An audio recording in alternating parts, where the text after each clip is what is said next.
On another exciting episode of the Animation Deliberation podcast, the war has begun, and so has My Hero Academia Season 6. There's plenty of stuff to talk about, and we can't wait to do it, but first, these ads that we have no control over. Sing along if you know the words. A 1, 2, 3, it's time for Animation Deliberation. A conversation and a celebration of our favorite action animated series. Yeah! Welcome back to another episode of Animation Deliberation, where we take action animation seriously, but not too seriously. I'm Zuhair Ali. I'm J. Scotty St. Clair. And I am Andrew Rogers. One day we're going to add like a riff to this opener, because it's just getting more metal every week, and I'm sure that shares with our excitement of My Hero Academia. All I was thinking. I was about to chime in and just be like, meow, right at the end. That's exactly what I envision. We feel it. We feel your vibe. We feel your metal vibes, dude. Like, keep it up. I love this. I love to sing, but one of my greatest regrets in this life so far is never learning an instrument. And I've tried to, collaborate with a couple of musicians, and I've tried to find royalty-free music out there, but I just can't find the sound that I'm looking for. But I feel it inside me. I know what I want, and I'll know it when I hear it. We need to get the Deliberation band going one day. Yeah, there we go. If you can get me my hands on a saxophone, maybe we can make some things happen. Okay. I do have that. I'll give you the full JoJo right at the end there. Just nice. Start throwing in the My Hero bass. I didn't realize how much bass they put in a lot of those music parts of My Hero. Yeah. Real quickly, while we're talking about the theme song and music, shout out to Captain Game Show. What's John's John Irons? Irons. John Irons. Yeah, shout out to John Irons. He sent us a little download via Dropbox of him with a very specific rendition of our theme song that's very unique to Captain Game Show. That's all I'll say. But yeah, we'll incorporate that into the show soon, because it's a delight, and he's a delight. Oh no, you guys are going to have to listen to the whole thing to find it now. But yeah, check out Captain Game Show, and we still got our weekly reveals of She-Hulk and Andor going on, so check out our sibling podcasts of Marvel Cinematic Universe podcast and Star Wars Universe podcast. But we are here to talk anime, and as you can tell, I'm already excited about all the music in My Hero Academia. So the first bit of news that we're going to open up with is that Crunchyroll has their own panel at New York Comic Con, which is happening as we speak. It is Thursday, October 6th at the time of this recording. And one of the panels that I'm very, very, very jealous of is that there is going to be a live orchestra performing the soundtrack of My Hero Academia. And I would love to go to Comic-Con for that one bit alone. I was so jealous when I heard that. The music is incredible. I've been speaking wonders of it since the show started. I'm so sad I'm missing that. Well, friend of the show, Emily Sissel, will be in attendance conducting a panel of her own. So maybe you can convince her to shimmy her way over to that and maybe get you some footage. Oh no, I'm going to have to expose more people to anime and get them to talk about it. Well, I think she had shared that she had watched at least a little bit of My Hero Academia, right? Because the superhero bent. Yeah, I think I remember her bringing that up at some point or another. So for those that don't know, Emily Sissel is a teacher, and she's actually a presenter at Comic-Con this year, and is talking about how she uses comics in the classroom. And she started actually asking me a couple of questions about if there's certain scenes within anime that can actually hit her curriculum as well.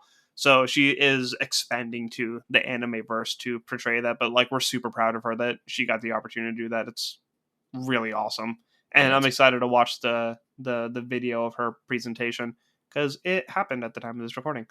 Oh, nice. Yeah. Oh, yeah. They also are going to have a panel about Chainsaw Man, which is coming out next week. We're going to add it to our Overload corner. I like Overlord. I don't know why that has a cool sound to it. So Chainsaw Man is going to be part of that as well. We also have news that a Black Clover movie is coming, or announcement for a Black Clover movie is coming out next week. It's going to provide the details, possibly a trailer. Andrew, was it you that was Black Clover fan? Yeah, how are you feeling about that? Well, I'm halfway through it right now, and it is really good. It is creeping up to the Mount Rushmore. I would say it's easy top 10 at this point. it's stereotypically good, but they do a lot of things really well, and a lot of the stuff I just went through art wise is like amazingly creative and cool. So I'm looking forward to whatever the movie brings, because I think they've said it's going to like go back to the early seasons and like fill in a gap, so it's canon, not canon, so they can't mess with too much kind of thing. But I'm excited for it because it's been a lot of fun to get through so far. How long is the series so far? It's either 120 or 160 episodes. I cannot remember off the top of my head. So 3-ish seasons? No. It's like your usual 12 episode seasons, so they've just done a lot of them. Wow. Yep, that is on my list along with Hunter x Hunter and Mob Psycho. Hunter x Hunter is just as long, so Mob is easy. It's like 20 episodes. I'm going to have time to kill when I have surgery in January, so I'll be playing anime catch-up or probably having Marvel or Lord of the Ring marathons or something of the sort. Regardless, I'll have time. I'll get to one of these things. Last bit of news. Eventually. Last bit of news, Studio Pierrot, which is the studio that animated Naruto and Bleach. Because it's Naruto's 20th anniversary, what they did is they had a YouTube video that took the most iconic scenes from Naruto and reanimated it to the modern style. So they like beefed it up and it looks beautiful. And instead of just like redoing the scenes, they actually had like this 9-minute montage of the scenes playing to the openers of Naruto throughout the year. So whether you are a fan of Naruto or just want to watch some cool animation, you should definitely check it out. It's 9 minutes. It brought a tear to my eye. It was so well done. And it's just, you appreciate like how good these things looked from a perspective of like, I started watching this when I was in middle school and it ended by the time I was in college. And it looked phenomenal then. But to see it like how it can be beefed up more, like it was such a tease because now I want like a Kai version where they just have Naruto reanimated in the style but take out all the extra filler and like compress it a little bit. It looks so great. I watched it like 3-4 times in a row and sent it to a bunch of people. Just as fan of animation, you guys should check it out. It's really good. Did you say it was Studio Perio's YouTube channel? Is that correct? Or where is it? Okay. Which is, it's a Japanese like name, but if you type in like Naruto reanimation, it's like the first thing that comes up. And we can drop the link in the socials because I want you guys to watch it. Right on. Send feedback on what you think. And now for our segment that we are experimenting with for the first time. There is a lot of stuff to watch. We don't have all the time to watch it. So the shows that came out this week, we're going to set a 1-minute timer. We're going to give our thoughts on it. If there's one that you guys feel that we need to talk about more, whether it's an arc breakdown or a season breakdown, or you guys want to hear more about it, make sure you hit us up on the DMs for all the socials. Send us an email at animationdeliberationpodcast@gmail.com. Don't care if it's typed. Don't care if it's voice. We just want to hear from you. Starting off, Spy Family, Season 1, Episode 13, Project Apple. Scoots, do you want to kick us off on that? Sure. And just so I'm clear here, do I have it's a minute, an entire minute to Spy Family, not a minute to talk about everything I want to talk about, right? A minute to Spy Family. Okay, cool. Yes, I will go ahead and start my timer. Yeah, I enjoyed this episode. It's contrasts pretty greatly with My Hero Academia. My Hero Academia has so much going on, and this is just such a smaller story, kind of more focused on these select few characters, but it seems like we have a new addition to the family, or a new addition to the family in the works with Mr. Dog, which I don't know if that's going to end up being his name, but I love it. And I want a dog that says Borf.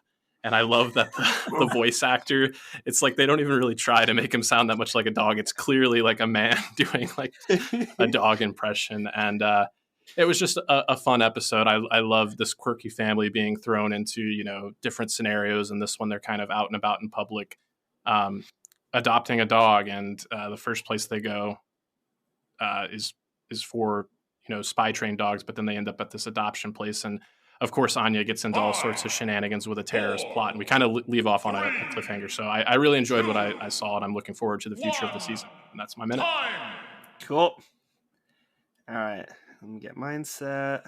That minute goes a lot quicker. I was watching the timer like, oh, wait, there's still so much. What do you mean? Andrew's like, I want to know more. Yeah, while Zoo's getting set up, I'll just say a quick, I'm excited, but I'm like 2 episodes behind on Spy Family, so I am just like, okay, got to gun through these so that I can watch the new one. So I'm very excited to see what's happening.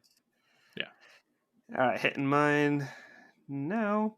Yeah, whenever I walk past the manga section at Barnes & Noble's, like I always tried avoiding the Spy Family stuff as much as possible. Sometimes I would see the cover that had Mr. Dog on it, and I was like, I don't want to know. I don't want to know. People would talk about it. It's like, hey, did you know about this? Just like, nope, just shut up. I don't want to know. And I'm glad that I waited because it didn't click to me that because everybody in the show has such a unique thing about them that, of course, the dog has a unique thing too, and being able to see in the future, like, that's a thing? Okay. Right. And of course, the action, the animation, all of it is beautiful. I'm laughing my ass off in every episode. It's just sheer perfection. I'm very excited to see because this is the first one that also wasn't very episodic. Like it actually left to a cliffhanger to where on the next episode we have to deal with like the ramifications of everything that happened here. Mm-hmm. And as much as I'm going to miss the opener and closing song because both of them are so good, but the closer that we have now, the animation of the story and everything around that looks so good. I love every bit of it. Boom! 3 seconds to spare. Woo. Couldn't tell if you guys could feel me like going fast forward towards the end. I saw Andrew's eyes going like, oh shit, is he going to make it? This whole minute thing's interesting now. I didn't realize until like we started doing it that I grabbed this from Bingers Assemble, which is another one of our sibling podcasts. Mm-hmm. And they have a minute to talk about like the whole movie. And then the next guest talks a minute about everything the first person missed. And then they talk about like the specifics of it. Yeah, I've appeared on my fair share of entries of Bingers Assemble, and I was kind of there when they made the transition from the 2-minute chaser, as they like to call it, to the minute chaser, and that was a very difficult transition, I will say. I found myself running out of time very frequently. I only did it for the, what was the John Krasinski movie? A Quiet Place Part 2? Yeah, I did both of those. Oh, okay, cool. So that was the only time that I got to be on. I'd love to be on again for some other stuff, but it's hard to get everyone's schedules together. But yeah, check out that show. If there's a new movie coming out, you need to binge something, you don't have the time to do it. And speaking of other shows to check out, I watched the Mob Psycho premiere this week. Mob Psycho Season 3, it premiered yesterday at the time of recording, so on the 5th. So I believe that's going to be dropping every Wednesday. I feel like we should also mention quick, Spy and My Hero are both Sunday premieres. Mm-hmm. So just to get your calendars ready for what your weeks are going to look like, because I think when Chainsaw Man hits, that's like a Thursday, so it's just going to be all over the place.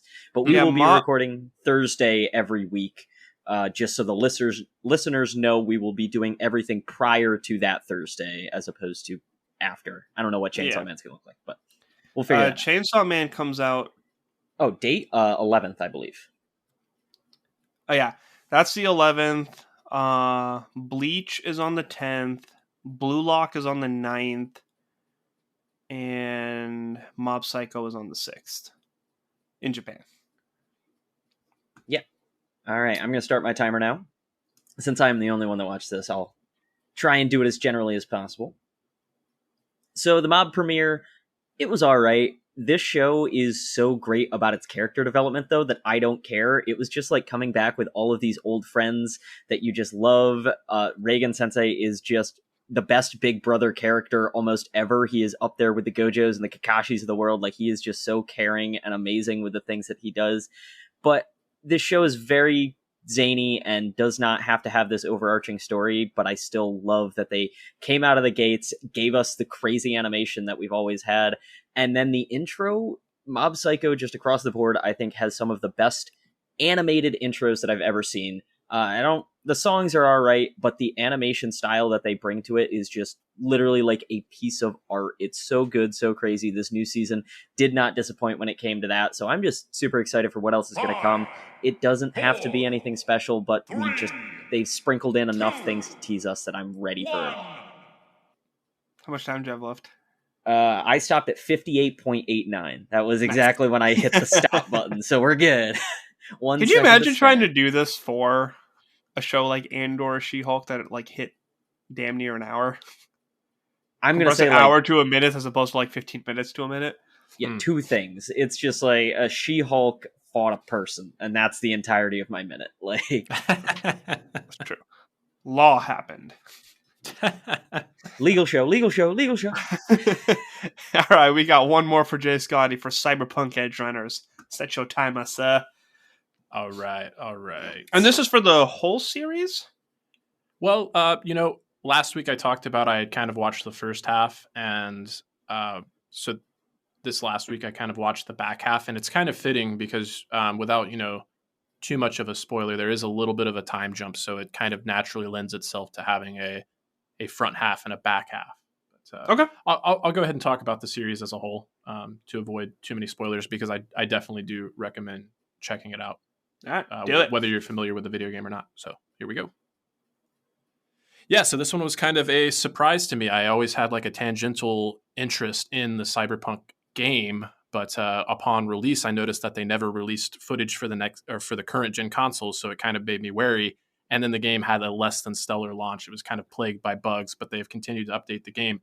But this anime was stellar. It came from Studio Trigger, which has done a number of things we've discussed on the show. Star Wars Vision, some entries there come to mind. And the action, the story, the characters, the visuals are just amazing. And again, we've been talking about music a lot, but this show uses music to great effect to create this neo-future atmosphere. And with all this technology kind of at the forefront, it's amazing that the stories of humanity are as poignant as they are. And it's made me want to go back and visit the game. And apparently that's the case for a lot of people, because they're seeing a record number of players with the latest update they did. Huh. Minute. That's awesome. Yeah. That's really interesting that it coincides with the game like that much. I kind of thought it was separate, as with most properties, where it's like movie is one thing, show is another thing, video game is another thing. Like, to kind of know that it's all melded together. That's pretty cool. Yeah. So I know I've used my minute here, but just to kind of like, if people aren't familiar, this guy named Mike Pondsmith, he created this role-playing game called Cyberpunk, and then CD Projekt Red kind of took the lore from that and continued it with their game. And then this series kind of fits right in between. It serves as a bit of a prequel for the video game while focusing on its own characters. That's really cool. Yeah. World building, man. It's what we're here for. Yeah, no doubt. All right. Sorry, go ahead. I was just going to say, if anyone has any thoughts or feedback on our first anime overload corner, as I think we're kind of dubbing it, I think it went pretty well. But if you have any other thoughts or, again, shows you want to hear, let us know. All right. And now that we got that out of the way, we can just splurge all of our thoughts on My Hero Academia. This is Season 6, Episode 1, A Quiet Beginning. And I do want to start off by saying I was very wrong with my prediction. I thought it was going to be an episode just like the photographer, the journalist, Quirk dude. How the whole episode was just like a feedback on just reminding us on who's what and what's happening and everything that's happened. And no, this episode got straight to it. Right where one ended, it's kind of like shit's going down. I'm trying not to get too ahead of myself because I just needed to make that point real quick, but I am just excited at how quick it was. Like, we're ready to rock. We've got some feedback. We've got a synopsis for you. Let's take it away so we can get to it. All right, I'll knock out this synopsis first and foremost, so I hope everyone is ready to go beyond plus ultra. Season 6, Episode 1, A Quiet Beginning. Through Hawk's reconnaissance, the professional heroes gather together after obtaining info on the hideout of the Paranormal Liberation Front, led by Shigaraki, and at the hospital where the doctor creates the Nomus. Finally, the all-out war between heroes and villains begins. Dun, dun, dun! Oh, it's go time now. I'm glad we finally got through that, though, because like I didn't know how I was going to say anything not spoilery about this episode. So like synopsis is out there. Let's go. But to start, I'll jump in with our feedback email, and then we could kind of use that as a bridge to get into the conversation. So our email came in from the lovely TJ Stafford. I feel like it's been a little while since we've heard from him, so it's kind of nice to get something again.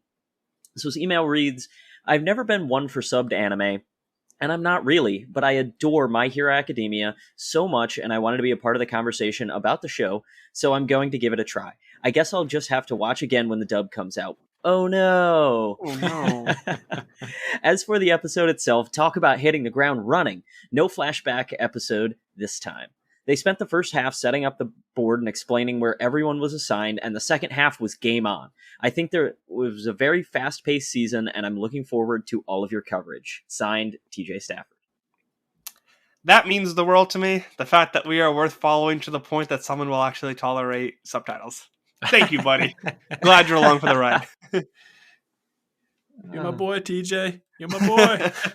It's just one of those things, man. Like for a show like this, you can't risk the spoilers, and it's not worth waiting for the dub to do that. I absolutely love the dub.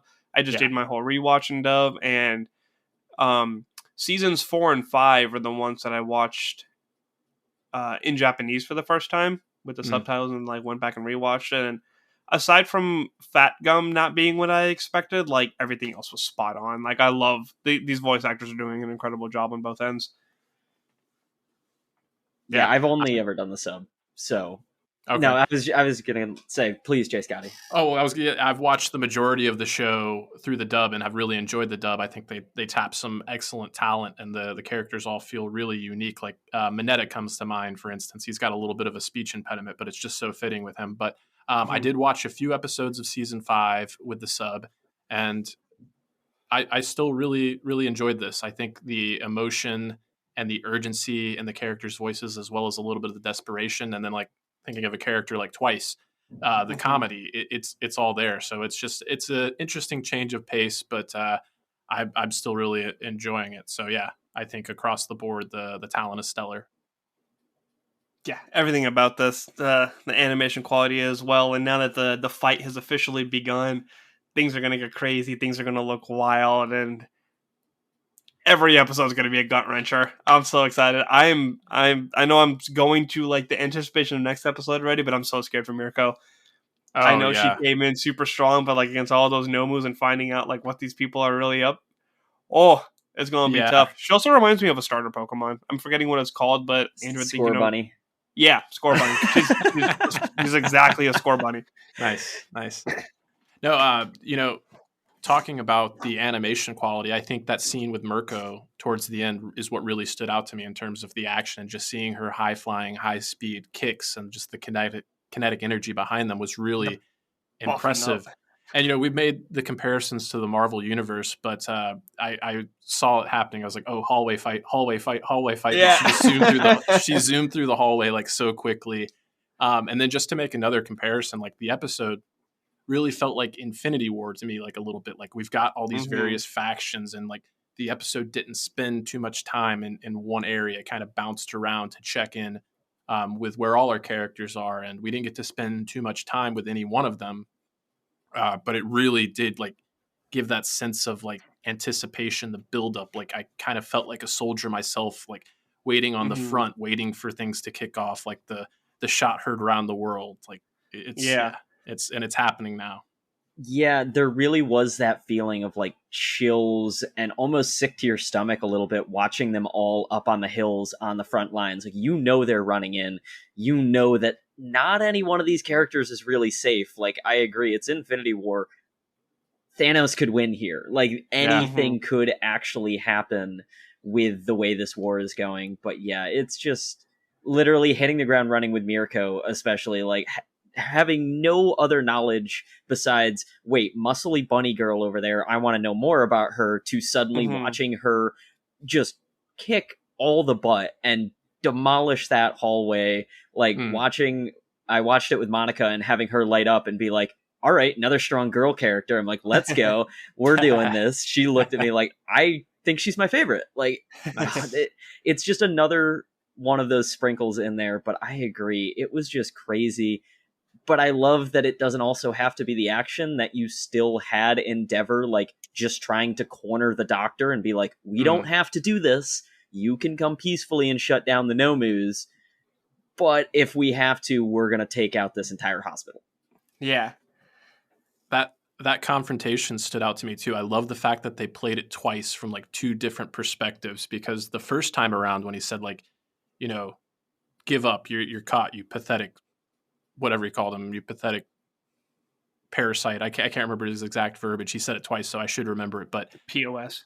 Yeah. When the doctor kind of looked over his shoulder and realized he'd been caught, the pure terrified expression on his face, that was one of the standout moments. It was funny this week between watching this show and Spy Family, the reactions of characters were some of the stuff that stuck with me the most. It was the doctor's reaction, and then Kaminari when he was like, why am I on the front? And it was completely black and white, and he's just ghost white and terrified. And then going back to Spy Family for just a second, it was when they were at the adoption, the first pet store, and Twilight realized they were all trained dogs, and he's like, they don't look very cute or approachable or very smart. And then when Anya turns around and she just has this sullen look, and he freaks out. He's like, "Oh no, it's a no! She hates them." It was so hilarious. I love. Even Yora was just kind of like, "What is going on here? Why are these the picks?" Yeah. The reactions are so extreme. It's great. It's hilarious. Andrew shared a great meme about that too. It's all the dogs up against the glass, and it's all the animes that are coming out, and then it's Anya turning around, and it's just anime or my lack of sleep. Yeah, my sleep schedule. There we go. It was amazing. I'm gonna add on to the MCU comments. I think about the fake scene from the Infinity War trailer of Cap and Okoye and Hulk and all running in. And then the iconic scene of Endgame where it's scrolling through and you see all those heroes. When it zoomed out on both of those departments and you got to see everybody, and then while the narrator is speaking and you go through all these teams, that's we have people from every season.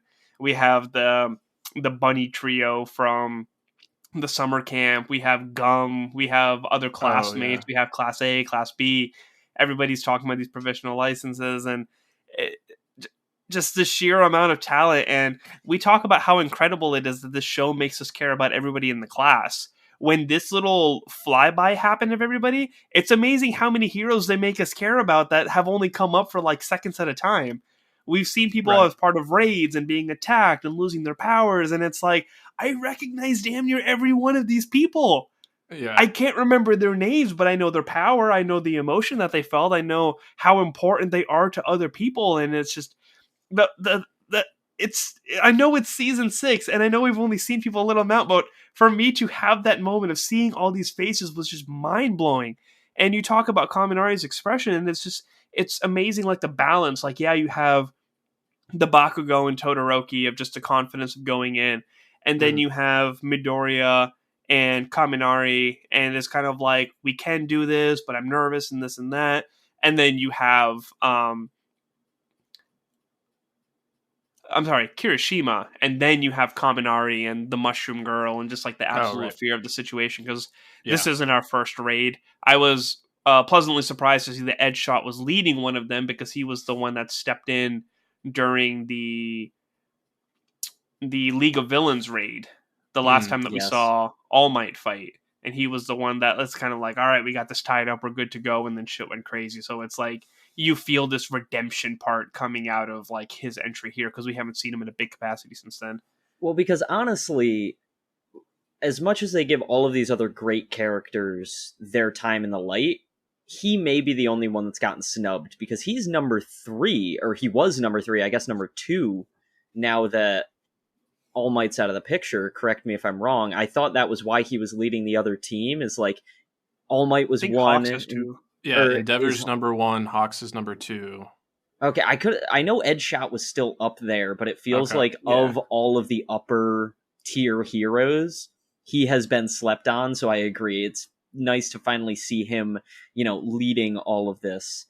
But well, with the mention of the hero rankings and Hawks, I do want to get to Hawks, because he had one of my favorite parts of the episode as well. But I want to piggyback off of some things that came up with having that kind of splash shot where we get to see all these heroes. I do want to point out that Wash always stands out to me with his wild-eyed look, and the fact that he's just a washing machine running into battle.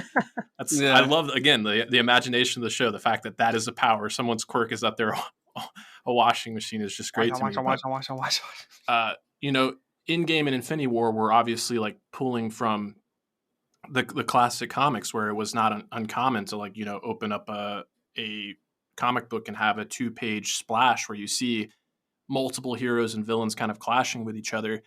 And that was another thing that stuck out to me with the episode. Like, even with like the introduction, like they're incorporating the onomatopoeia with like words like thud and rumble, and they're done in this kind of like Comic Sans kind of pulpy style. And I think it really works for the show. It's done stuff like that in the past, but I felt like the visuals, like even like the little like character cards that you get with scene transitions, like they felt much more like comic book covers than they have in the past, where they felt a little more like standardized or like informational, like character database entries or something like that. So I really appreciated that aspect. And it made me think of like, there's a member of Class B whose head is basically like a speech bubble, and his power is like using onomatopoeia. So it's like, that'd be interesting to see how that would work, having him in the intro. Yeah, he's the new decorator of it. There we go. His quirk has gotten so powerful that he just hits all of these narrator dialogues. And for your reference, Ed Shot is number 4 now. Nice. Yeah, I was just about to say. But yeah, we kind of did all this. We didn't even start with the intro. I haven't always loved the My Hero intros, but I feel like this one has been strong in terms of both song and what we actually saw on the screen. I like what I saw on the screen. I thought the song was okay. Yeah, I think they're weird, and that's why I say I'm not always the biggest fan about their intros, is they don't always line up in terms of tone. Like, sometimes the song is really epic and what you see is okay, and then there's been other seasons where it's like, we're showing all the big major fights with the villains, and it's kind of a slow orchestral song, and I'm just like, this doesn't quite jive with what I want to see. But do you remember with Demon Slayer season 2 how we had like this jolly song, and then like as this intense fight sequences is going on, it's like, this doesn't fit. Why is this song here? And then eventually just got to the point, it's like, oh, we're just skipping the theme song. That's how bad things are getting. It's because they had the flashy character, they needed the flashy intro. That's just how it works. I absolutely love the song. I feel like the music alone with the series is just so incredible that as much as I like the animation for the opener, it's worth skipping. It's like, if I'm binging, I watch it once and just kind of go through. But I think that's fair. As long as the music during the show is a banger, that's all I care about. Which My Hero is top tier when it comes to in-show music. Yeah. 100 out of 10. Yeah. Well, I want to ask you guys a question, because it took me until this season to notice. Did you guys realize that the doctor is the same doctor that like diagnosed at the like episode 1 when we found out that Izuki didn't have a quirk? You just blew my mind. I had no idea. Wow. Like, I need to go back and verify, but they look very similar. I need you to verify right now. We're not waiting on this. I don't think I have Crunchyroll logged in on my expect confirmation laptop. But it wasn't until he made the mention of, I've been hiding out and I have all of these different clinics I've been running. I was like, wait a minute. Does that mean we've seen him before? And it kind of like all of the pieces fell into place at that exact moment. Interesting. Well, while you're looking that up, I didn't make that connection, and if it ends up being the case, my mind will be blown. But I found I never paid attention to his name, the fact that his name is Garaki, but his name was said so many times. Like, I noticed the connection between Shigaraki and Garaki, and I was like wondering what the connection was there, as if it just happens to be a coincidence, because we have other characters that their names are kind of like similar. But I was so focused on this doctor looking like the dude from Sonic that now I'm just really blown away about this. Eggman or Robotnik, whichever one floats your boat. My fancy. Yeah, it's kind of a Raish Ras Al Ghul situation. Yeah, they look so similar. Like, I guess he's gotten new glasses in 6 years, but holy crap. So are you saying the doctor in the first episode, or are you saying he looks similar to the first episode? Okay, yeah, that's what I'm thinking. Like, I had to go back and try and like look up a picture, but if that's the case, that's just like more credit to the pre-planning that this show has had. Like, we've talked about how they always make sure that there's a reason the things are happening. It's not just like, there's bad guys. Like, if the bad doctor was there the whole time, what if he stole his quirk from birth? And then That's like what that's I'm why he seeing doesn't on have a these quirk. posts now. I'm seeing all these threads of My Hero Academia season 6 sees the return of Deku's doctor, and some fans believe he stole Deku's quirk when he was a child. That's wow. I can't handle that. That's too much. Whoa. I just derailed everything that you guys wanted to say. Oh but my god.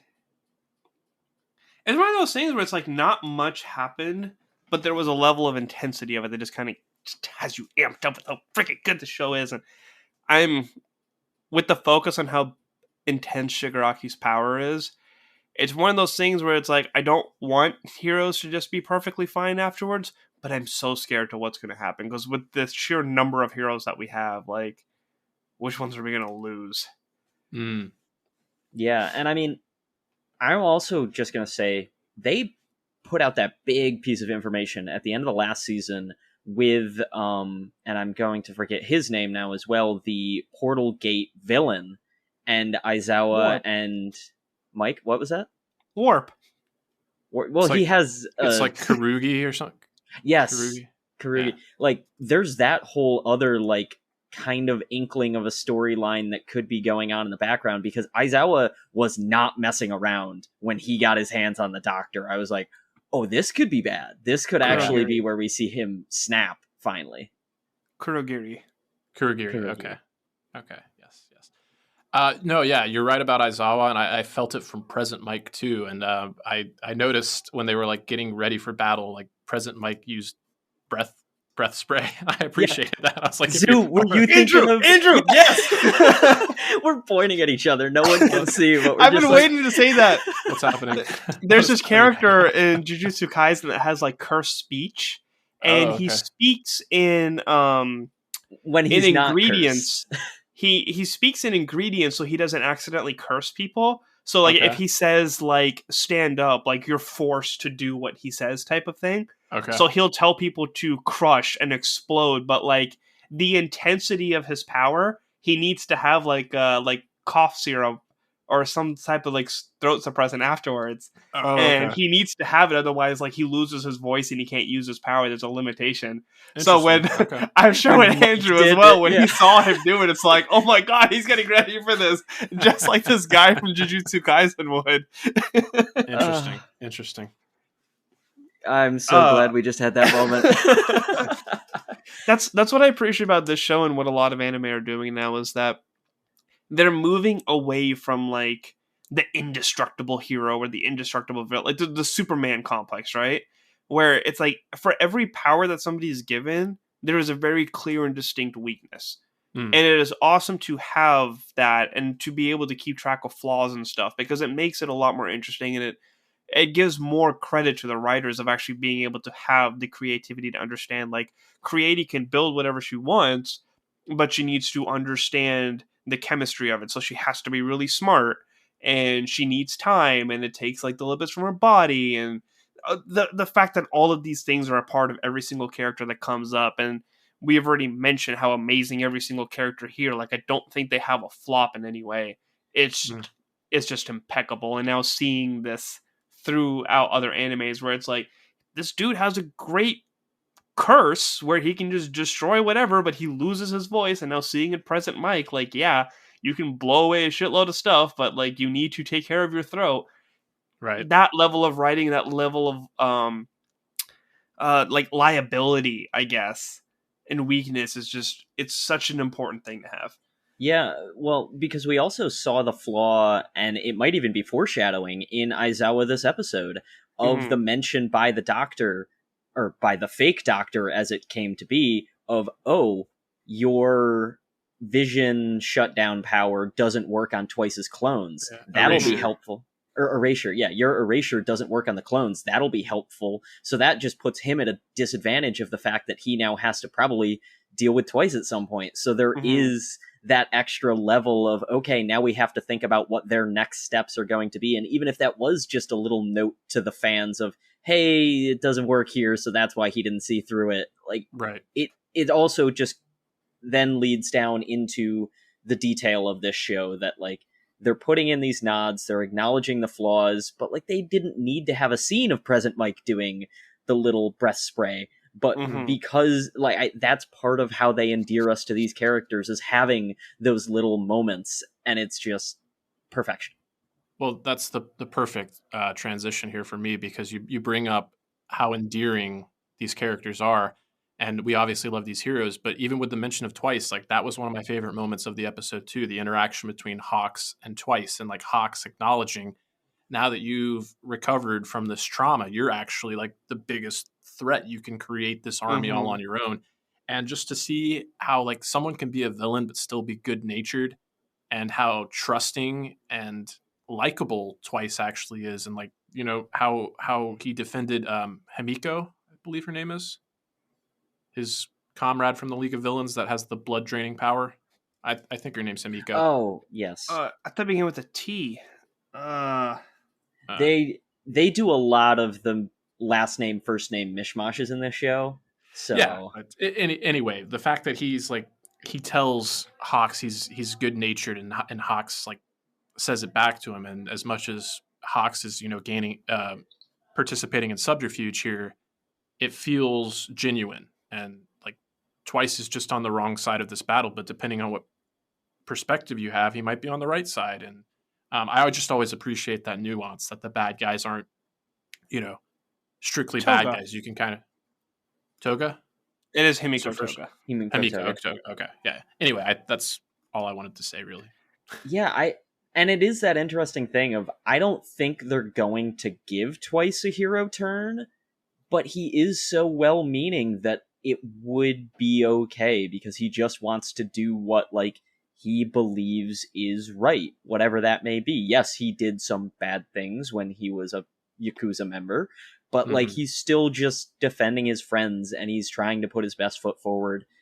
But it was interesting to kind of get that hierarchy in the not League of Villains anymore, the Paranormal Liberation Front. They need to work on their branding. That's like a terrible, terrible name. It tells you nothing about what they're doing. But yeah, that hierarchy was just a nice, interesting add-on of like, okay, what does it mean that Hawks isn't at the top? And also, have we seen Hawks? Do we know what side he's fighting on right now? Like, obviously he's going to fight for the heroes, but is he on the front lines, or is he like... No, he's with the villains right now. Was that flashback, or was that current? That was current. You had the 1 month earlier flashback. I think that was the conversation with Twice, because he mentioned Shigaraki like going off, like enhancing his power. That's why Hawks couldn't see him. But then I think everything else took place in the present. Mike. Okay. Well done. But Endeavor also said, like, I was prepared. I got listened to your message. So now it's... Maybe he is keeping himself under wraps. Yeah. Because there is the argument to be made that this attack doesn't work, so they're still going to want their man on the inside. But I wonder if they suspect anything. There is always that, like, how did this information get out there? So you have, what, a 4-month time skip about? Sounds right to me. I'm doing my season 5 rewatch, and when Endeavor got the book, it was like you have 4 months to prepare. Yes. I don't believe there's actually a time skip, though. Like, I think we see pretty much everything that goes on, because if it was an actual 4-month time skip, they would have graduated that year of school by now. Like, I'm just thinking about the school calendar in my head. Like, we saw most of that 4 months, at least from them in their internship perspective, while all of that was probably going on in the background. Yeah, we had the holiday party, and then the provisional license internship. So yeah, I guess it has been occurring in real time. But I did want to speak on the hierarchy that you mentioned, like the Vanguard, the various Vanguard squadrons. And I don't really remember who wound up where, but I remember when Brown came up, it kind of felt like with Spinner and Compress, it was like, okay, Brown is the one that I wouldn't want to end up on. And it kind of reminded me of that scene out of Reservoir Dogs, where like they all get assigned their names, like Mr. Pink and whatnot. It's like, why do I have to be Mr. Pink? Like, why do I have to be Mr. Brown? I don't want to be Mr. Brown. Whatever. The worst thing was, I got laughing at that whole scene just after we joked about Spinner being a Ninja Turtle last week, Right. I had to pause because I started laughing. I'm like, no, I need to pay attention here. But this is I definitely thought about that too. I'm trying to look up what all the different departments were. I knew there was like an action squad, a reconnaissance squad, Are you talking the villains or the heroes? and villains. I was having so much trouble like reading the subtitles and looking at the graphics, which were also in Japanese. So I was trying to, Yeah. my brain wasn't processing that, and that's one thing I need to give Mappa a lot of credit for Jujutsu Kaisen, is when you watch the English version of something, they strategically put the English translation into the scene, like overlay it, so it doesn't take over the Japanese, but it's on screens that you can conveniently read it and understand. It's very cleverly done. Yeah, but that did not happen here. Yeah, that I was about to say. They've always done that. Like when you get those character cards and it's just completely on the other side of the screen. Mm-hmm. I'm like, no, I need to see both.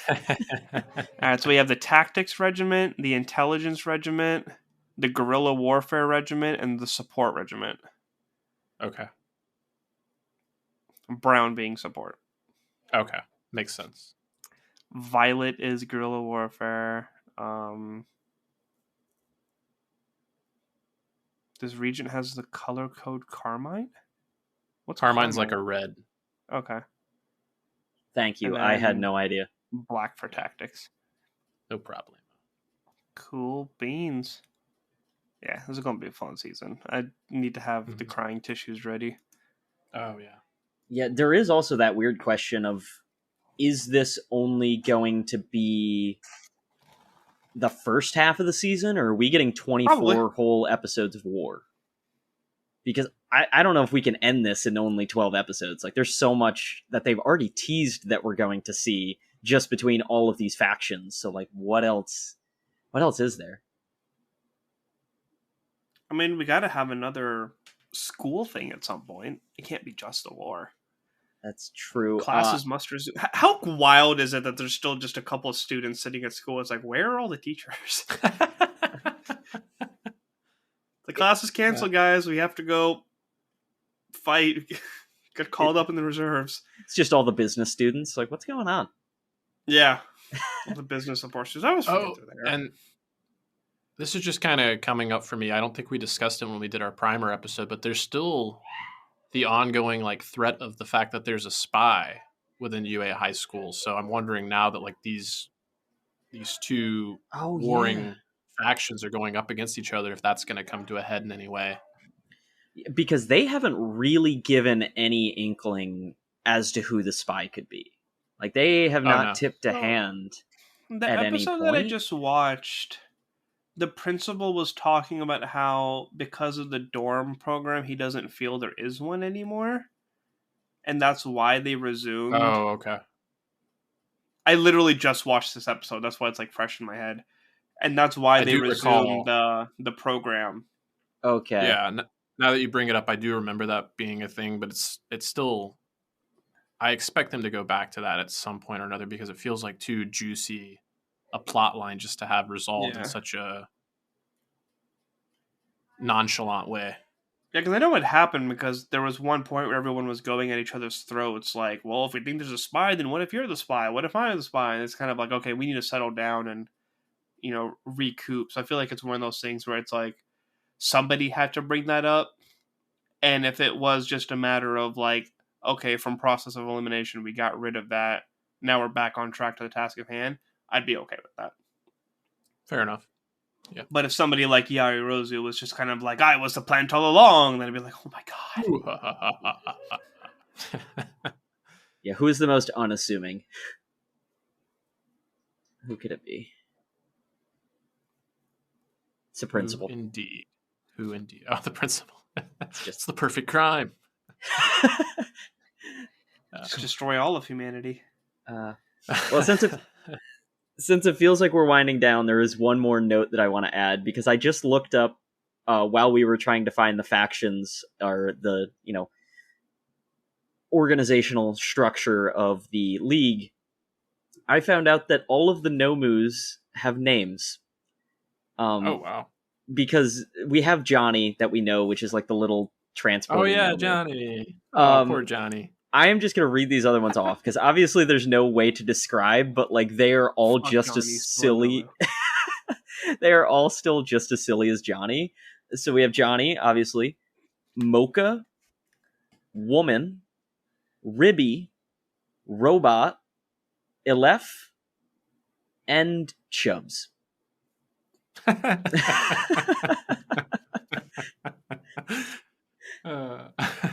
I just really want a scene where they get great. like their own character cards of like the names of the Nomus now, and it's just like Chubbs, that's my guy. Yep, I like it. Oh, I'm sure Aizawa and President Mike love that. Do we think that they were named by the Doctor, or that this is just like Bakugo yelling things at them at some point? There's probably twice naming them. It's like we have to name our pets. Oh, jeez. There's no way Dobby cares enough. No. He's definitely my favorite of the villains, just his whole sinister look and the blue flames and everything. Just like, oh. He's the only villain Funko I have. Okay. Yeah. No, it's funny just hearing his name aloud, even though like I watched the dub and heard it for whatever reason. It's only since I started like thinking about the character in terms of like preparing for this podcast and everything like that. I always think of the Harry Potter house elf whenever I hear Dobby now. Dobby. Yeah. Yeah. Anyway. Yeah. Any last thoughts on? There. Forget a sock. I'll take a quirk. Thank you. Yeah. Any final thoughts on the episode before we get to plugs and mosey on out of here? The quirk is that you can have a sock come over your feet at any time. Just producing socks out of thin air. Just as you get cold, it just like wraps around your foot. No, that's it for me. I'm very scared and very excited. Saturday/Sunday can't come soon enough for all this. And I am in the same boat where it's like I watched My Hero first and then Spy Family to kind of calm myself down. I think that's a good call. Yeah. Yeah. All right, gentlemen, anything you want to let the people know about? Just the usual 323 with Reed Murphy to talk about football picks and just kind of what happened every week. We'll have more information for you on Emily Sissel's panel once she gets back, because that's very exciting and we would love to celebrate with her. We would love if you would celebrate with her as well. Keep an eye on all of our sibling shows on strandedpanda.com, and that's it. Yeah, and speaking of sibling shows, this upcoming Monday, I am helping to record source pages for the Black Adam movie. As any of you who listened last week know, I am very excited for that movie because I freaked out when I realized I didn't have tickets. So, yeah, I'm super excited for that. That is going to be a ton of fun. Those comics were really interesting to pick out, and I think the movie itself is going to be really interesting. So keep an eye out for that on the feeds. And that movie is coming in like a week and a half, 2 weeks. So that should be coming out sometime between now and then.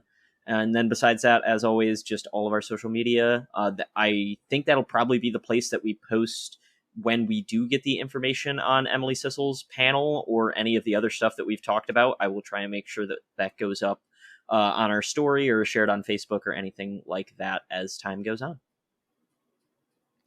Very cool. For my time, I'll just say, send us some feedback. It was great to be able to read some feedback from TJ. You can write in, you can send a voice memo that we will play on air for you. animationdeliberationpodcast@gmail.com is the best place to do that.